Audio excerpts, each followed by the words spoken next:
speak with Dr. James Smith. He is an emergency doctor and lecturer in humanitarian policy and practice at University College London. Doctor, thank you for your time. Miscarriage rates increased by 300%. As a doctor, how do you react to something like that?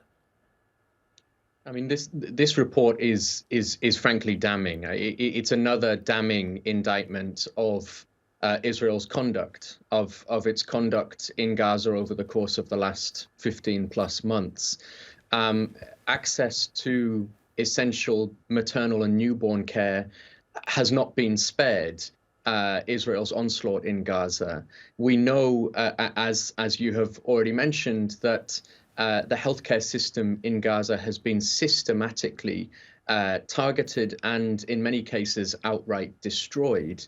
And of course, one of the aspects of healthcare that feels that most intensely will, of course, be maternal healthcare. And the reason for that is that in order to optimize maternal health outcomes and newborn health outcomes, you need to have good quality access to healthcare throughout the course of pregnancy at all levels. Yeah, doctor, let me just jump in for a second. If you can contextualize this for us, can you give us an example of what an average pregnant woman needs as she's going through turn versus what pregnant women in Gaza have actual access to? Sure. So you need to have access to a minimum number of antenatal appointments so that a healthcare professional can monitor the progress of your pregnancy, identify issues at an early stage, and rectify those issues if needed. So that will include monitoring progression of the fetus, monitoring the expectant mother's blood pressure, and so on. You will also need access to specialist healthcare services in the event that there are complications related to the delivery itself. So a certain proportion of women will need to undergo assisted delivery or a cesarean section. Many women in Gaza, and then, of course, after the delivery, you need access to timely medical care, both for the mother and for the newborn baby. They will need good nutritional support, good access to housing or to shelter, access to clean water, access to basic hygiene and sanitary services. Now, almost all of those things no longer exist in much of Gaza. As you say, there are only 7 partially functional healthcare facilities that are able to provide some level of maternal and newborn healthcare services at the moment. Access to good quality nutrition is dire. Access to sanitary services, access to clean water is dire. Many people have no access to basic shelter.